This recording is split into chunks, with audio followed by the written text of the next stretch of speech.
जसं मुलांच्या चेहऱ्याकडे बघून आईला कळतं ना की त्यांच्या मनात काय चाललंय, तसं मुलांना पण कळतं बरं का काय चाललंय डोक्यात. आणि अगं मगाशी मी प्रीतीताईशी बोलताना तू अशी उठून का गेलीस? ते आपलं असंच. हे बघ, तू कितीही टाळलंस ना तरी उत्तर मिळाल्याशिवाय मी काय इथून जाणार नाही. त्यापेक्षा चांगलं हेच आहे की तुला जे वाटतंय ते बोल. काय झालंय? आज सकाळी तो मुलगा येऊन जे काय बोलला ना. आई तू त्याचा विचार करतेस? अगं काय गरज आहे हा सगळा विचार करायची? असा विचार सुद्धा कधीच केला नाही मी.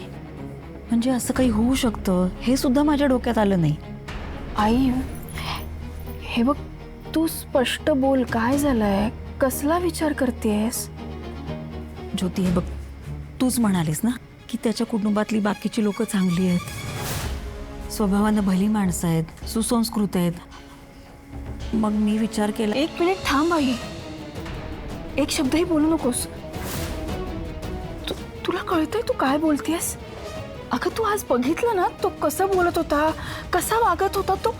अगं तू एक नंबरचा बेवडा आहे. पण त्याचं जाऊ दे, मी त्याच्याबद्दल बोलतच नाहीये. बाकीची लोक चांगली आहेत की नाही. हे बघ, एकाच कुटुंबातली माणसं एकसारखी असतात का? हाताची पाची बोटं तर कुठे सारखी असतात. आई अगं तू असा कसा विचार करू शकतेस? आणि ते या माणसांच्या बाबतीत?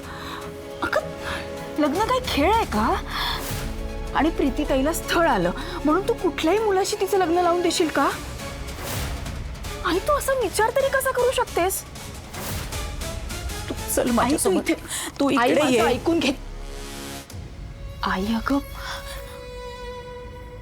बघ प्रीतीकडे, ती आत्ता शांत आहे, पण उद्या अशी शांत असेलच असं नाही.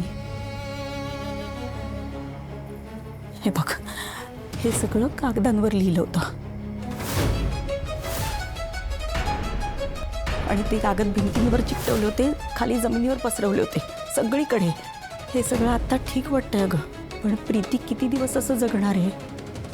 हे बघ, तुला वाटतंय ना आपल्या प्रीतीने आयुष्यात पुढे जावं, मग आपणच तिला बाहेर काढू शकतो. किती दिवस असं भूतकाळात राहणार आहे ती? तिच्यासाठी चांगलं नाही आहे ग हे. मला तिची अवस्था बघवत नाही आहे.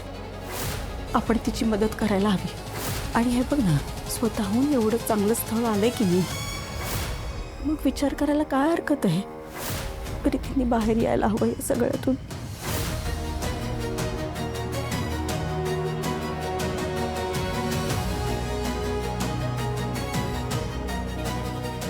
आई जे बोलते त्यात काही चुकीचं नाही आहे. तिची आई म्हणून तिला तिच्या मुलीविषयी वाटणारी काळजी स्वाभाविक आहे. दादा गेल्यापासून प्रीतीताईची अवस्था पाहून तिचा हा विचार करणं खरंच साहजिक आहे. मलाही थोडं शांत होऊन या गोष्टीचा विचार करायला हवा.